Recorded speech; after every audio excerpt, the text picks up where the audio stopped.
नमस्कार, मी दिनकर शिंदे. आपण पाहताय डीएस न्यूज. तुमचं मत माझं मत मध्ये आपलं स्वागत. मित्रांनो, महत्वाचा विषय मी आपल्यासाठी घेऊन आलो आणि तो म्हणजे असा आहे की महाराष्ट्राच्या राजकारणामध्ये काय घडतंय आणि काय नाही याकडे सगळ्यांचं लक्ष आहे.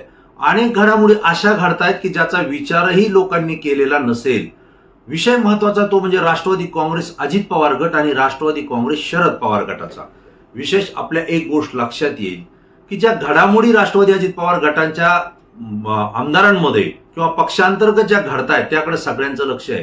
राष्ट्रीय अध्यक्षा सुनेत्राताई पवार या काहीही बोलत नसल्या तरी त्यांची ऍक्शन जी आहे याकडे सगळ्यांचं लक्ष लागलंय. काही दिवसापूर्वी आपल्याला माहिती आहे की ज्यावेळेस 28 जानेवारी 2026 ला राज्याचे उपमुख्यमंत्री आणि राष्ट्रवादी काँग्रेसचे राष्ट्रीय अध्यक्ष अजित पवार यांचं अपघाती निधन झालं. जो की अपघात आहे की घातपात आहे याविषयी अनेक प्रश्न उपस्थित झालेले आहेत. तसा संशयही व्यक्त केला जातोय. अनेक तक्रारीही त्या ठिकाणी दाखल केल्या जात आहेत हेही आपल्याला माहिती आहे. परंतु अजितदादांचं निधन झाल्यानंतर राष्ट्रवादी काँग्रेस, अजित पवार गट आणि शरद पवार गट हा एकत्रित येण्याचे संकेत हे शरद पवार यांच्या राष्ट्रवादीच्या अनेक नेत्यांनी दिले होते.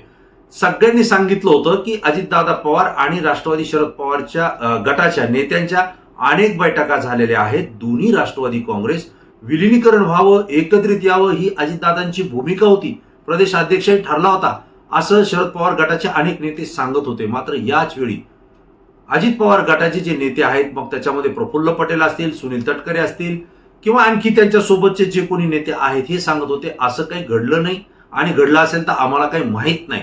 त्यामुळे या विषयावर आज कुठलीही चर्चा नको, कारण अजित पवारांचं निधन झालेलं आहे आणि आम्ही दुःखात आहोत असं ते सांगत होते. मात्र दुसरीकडं वेगळ्याच हालचाली सुरू होत होत्या. अगदी अजितदादांच्या निधनानंतर तिसऱ्याच दिवशी सुनेत्राताई पवार यांना डायरेक्ट मुंबईमध्ये बोलवण्यात आलं. त्या ठिकाणी त्यांची पक्षाच्या गटनेतेपदी निवड करण्यात आली. राज्याच्या उपमुख्यमंत्री म्हणून अजितदादांच्या पदावरती त्यांनाही शपथविधीचाही कार्यक्रम त्या ठिकाणी संपन्न झाला. या सगळ्या घडामोडी घडत असताना राज्यामध्ये एक चर्चा सुरू होती की एवढ्या मोठ्या अजितदादांचं निधन झालंय आणि अवघ्या 2-3 दिवसानंतर त्यांचं पद घेण्यासाठी सुनेत्राताई पवार दुःखात असताना मुंबईला गेल्या कशा, राष्ट्रवादी काँग्रेसच्या आमदारांनी बैठक बोलवली कशी, गटनेतेपदी निवड केली कशी, उपमुख्यमंत्री कशी केली, इतकी घाई या नेत्यांना का झाली असा प्रश्न उपस्थित होत होता. परंतु त्यानंतर अनेक घडामोडी समोर आलेल्या आहेत. रोहित पवार जे की शरद पवार यांचे नातू आहेत, त्यांच्या पक्षाचे आमदार आहेत आणि अजितदादांचे पुतणे आहेत, त्यांनी अनेक आरोप हे सुनील तटकरे आणि प्रफुल्ल पटेल यांच्यावरती केलेले आहेत. त्यांनी असं सांगितलंय की अजितदादांच्या निधनानंतर अवघ्या 18 दिवसानंतर म्हणजेच 16 फेब्रुवारी 2026 ला सुनील तटकरे, प्रफुल्ल पटेल आणि ब्रिजभूषण श्रीवास्तव या तिघांनी मिळून निवडणूक आयोगाला एक पत्र दिलं आणि या पत्रामध्ये सांगितलं की राष्ट्रीय अध्यक्ष अजितदादांचं निधन झालेलं आहे आणि त्यामुळं घटनेमध्ये काही बदल आहे. राष्ट्रीय अध्यक्षाप्रमाणेच कार्यकारी अध्यक्षाला सुद्धा निर्णय घेण्याचे अधिकार राहतील, असा निर्णय घ्यावा असं पत्र त्यांनी निवडणूक आयोगाला दिल्याचा आरोप रोहित पवार यांनी थेटपणे केला होता. आणि त्यानंतर आपल्याला माहिती आहे की 28 फेब्रुवारीला सुनेत्राताई पवार यांची राष्ट्रवादी काँग्रेसच्या राष्ट्रीय अध्यक्षपदी निवड झाली.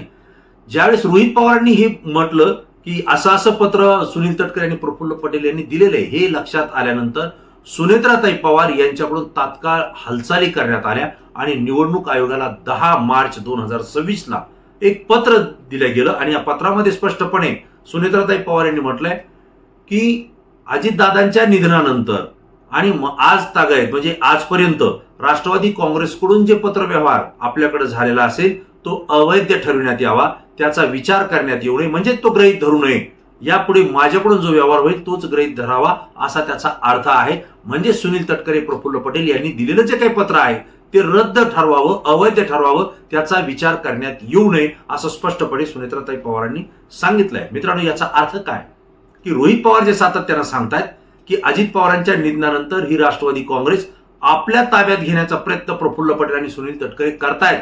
त्यांना भारतीय जनता पार्टीच्या सोबत राहायचंय किंवा तो पक्ष विलिनीकरण कदाचित करायचं असेल असा सुद्धा आरोप या दोघांवर होतोय आणि हे या पत्रातून आता सिद्ध झालंय. आणि त्यानंतर सुनेत्राताई पवारांनी एक पत्र निवडणूक आयोगाला जे दिलं त्यामध्ये कार्यकारिणी सदस्य म्हणून काही नावं दिलेली आहेत आणि या नावामध्ये स्वतःचं राष्ट्रीय अध्यक्ष म्हणून तर नाव दिलंय, परंतु त्याच्या समोर त्यांनी स्वतःचं राष्ट्रीय अध्यक्ष असं पद सुद्धा दिलेलं आहे.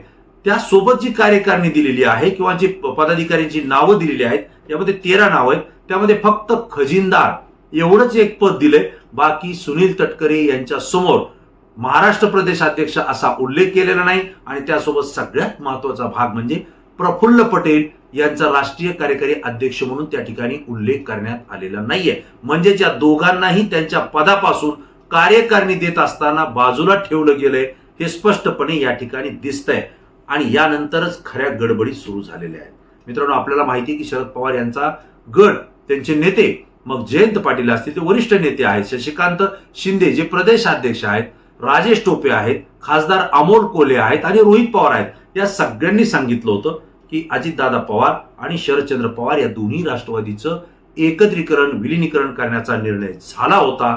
आणि शरद पवार यांनी सुद्धा बोलताना सांगितलं की 12 फेब्रुवारीला हा निर्णय जाहीर करायचं सुद्धा ठरलं होतं. अशा अनेक बैठका या ठिकाणी झाल्याचा उल्लेख जयंत पाटील यांनी केला होता. परंतु याला नकार देत होते. सुनील तटकरे स्वतः सांगत होते की हा पक्ष पवारांना आपल्या ताब्यात घ्यायचा आहे म्हणून गैरसमज केल्या जात आहेत. अशी कुठलीही बैठक झाली नव्हती. असं कुठलंही विलिनीकरणाच्या संदर्भात माझ्या समोर चर्चा झालेली नाही आणि माझ्या ऐकिवात सुद्धा नाही. जे सुनील तटकरे सातत्यानं नाही नाही असं सांगत होते त्यांच्या बोलण्यात बदल झाला आणि नाक दाबलं की तोंड उघडतात. ही जी काही मन महाराष्ट्रात आहे अगदी तशाच पद्धतीनं झालं. शरदचंद्र पवारांनी जो डाव टाकला होता किंवा रोहित पवारांना पुढे करून सुनील तटकरे आणि प्रफुल्ल पटेल यांचे मनसुबे आणि त्यांनी दिलेले पत्र हे जेव्हा जगासमोर आले, महाराष्ट्रासमोर आले, त्यावेळेस मोठी खळबळ निर्माण झाली. आणि राष्ट्रवादी अजित पवार गटाच्या आमदारांमध्ये सुद्धा एक वेगळी चर्चा झाली की ज्यावेळेस आम्ही सुद्धा सांगत होतो की अजितदादांचं स्वप्न हे आपल्याला पूर्ण करायचंय, दोन्ही राष्ट्रवादीचं विलिनीकरण व्हायला पाहिजे, जर ते झालं तर आपली ताकद वाढेल. मग प्रफुल्ल पटेल, सुनील तटकरे हे नको का म्हणत होते, जेव्हा अशी चर्चा झालीच नाही असं का म्हणत होते. आता या पत्रानंतर लक्षात आलं की यांचा उद्देश वेगळा होता आणि त्यामुळे राष्ट्रवादी अजित पवार गटामध्ये सरळ 2 गट या ठिकाणी तयार झालेत. एक प्रफुल्ल पटेल सुनील तटकरे यांच्या विचारासोबत आणि दुसरा अजितदादा पवारांना मानणारा सुनेत्राताई पवारांच्या विचारासोबत हा एकत्र आलेला या ठिकाणी आपल्याला दिसतंय. आणि त्यामुळे अंतर्गत जो काही विरोध सुनील तटकरे आणि प्रफुल्ल पटेल यांना होतोय, आपल्याला माहिती आहे की त्यांच्याच पक्षाच्या नेत्या रुपालीताई ठोंबरे यांनी स्पष्टपणे सांगितलं की सुनील तटकरे हे आमचे बॉस नाहीयेत, आमच्या बॉस सुनेत्राताई पवार आहेत. त्याचबरोबर आमदार अमोल मिटकरी यांनी सुद्धा माध्यमांसमोर स्पष्ट सांगितलं की सुनील तटकरे वगैरे आमचे कोणी बॉस नाहीयेत, मी त्यांचा कोणाचा आदेश पाळत नाहीये, राष्ट्रीय अध्यक्ष सुनेत्राताई पवार याच आमच्या नेत्या आहेत, अजितदादांच्या विचारांना आम्ही काम करतोय, जोपर्यंत या पक्षामध्ये आम्ही असू तोपर्यंत सुनेत्राताई पवार, अजितदादा पवार यांच्याच विचारानं, त्यांच्याच आदेशानं आम्ही काम करू. म्हणजेच सुनील तटकरे यांना थेटपणे महाराष्ट्रातून या ठिकाणी विरोध होतोय.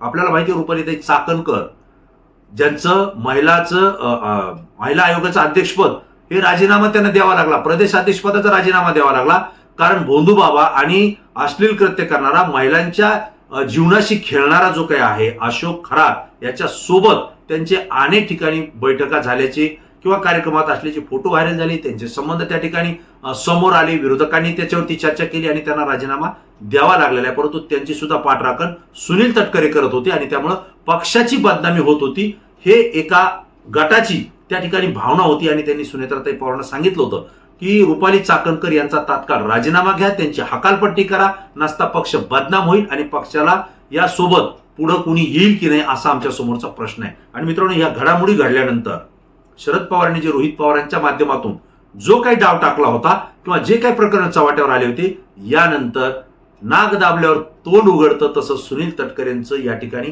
तोंड उघडले असं म्हणलं तरी काही वावगं ठरत नाही. माध्यमांना बोलताना त्यांनी आता सांगितलंय की अजितदादा पवारची राष्ट्रवादी आणि शरदचंद्र पवारांची राष्ट्रवादीचं एकत्रीकरण, विलिनीकरण होणार होतं, ही चर्चा मला माहितीये, ही घटना मला माहितीये. आता यानंतर मला माहितीये म्हणण्यात काही अर्थ राहिलेला नाहीये, कारण शरद पवार यांच्या गटाचे सगळे नेते आता स्पष्टपणे सांगतात की विलिनीकरणाचा विषय आमच्यासाठी संपलेला आहे, एकत्रीकरणाचा विषय आमच्यासाठी संपलेला आहे. परंतु सुनील तटकरे आता मात्र म्हणतात की नाही, दोन्ही राष्ट्रवादीच्या विलिनीकरणाची चर्चा झाली होती, ती आता पुन्हा दुसऱ्यांदा नव्यानं होऊ शकते. त्यांचेच कार्यकर्ते, त्यांचे पिद्धू मानले गेलेले त्यांना सुनील चव्हाण, सुनील शेळके यांनी स्पष्टपणे सांगितलंय की आता आपण चर्चा करायला काही हरकत नाहीये. एकत्रीकरणाच्या विषयी आपण बोललो पाहिजे. हे सगळ्या घडामोडी घडल्यानंतर आता एक लक्षात येत आहे की सुनील तटकरेंनी याला एक पुन्हा फाट दिलेली आहे की अजितदादा पवार हयात असताना एकत्रीकरणाची चर्चा झाली होती, परंतु ती आता नाही आहेत. त्यामुळे सुनेत्राताई पवारांना राष्ट्रीय अध्यक्ष करून त्यांच्या नेतृत्वाखाली एकत्रीकरण करण्यात यावं असं मला शरद पवार गटाकडून कोणी बोललं नाही आणि त्यामुळे मी असं बोललो असं ते सांगतायत. वास्तविक पाहता ज्यावेळेस एकत्रीकरणाची चर्चा झाली होती, राष्ट्रवादीच्या विलिनीकरणाची चर्चा झाली होती, त्यावेळेस अजितदादा पवारांनी जे निर्णय घेतले होते त्यावेळेस सुनेत्राताई पवार यांना राष्ट्रीय अध्यक्ष करण्याचा निर्णय त्यात नव्हताच, हे आपण समजून घेतलं पाहिजे. परंतु दोघांनी एकत्र येऊन यापुढे आपल्याला सामोरं जायचंय हे ठरलं होतं आणि ज्या अर्थी शरद पवारांच्या राष्ट्रवादी सोबत विलिनीकरण किंवा एकत्रीकरण ठरलं त्या अर्थी अजितदादा पवारांना भारतीय जनता पार्टी सोबत राहायचं नव्हतं असं सुद्धा या ठिकाणी स्पष्टपणे शशिकांत शिंदे यांनी सांगितलंय की भारतीय जनता पार्टी आपल्यासोबत पुढे काय करेल याचा अंदाज अजितदादांना होता आणि म्हणूनच विलिनीकरणाचा एकत्रीकरणाचा निर्णय त्या ठिकाणी घेण्यात आला होता असंही त्यांनी या ठिकाणी बोलून दाखवलंय.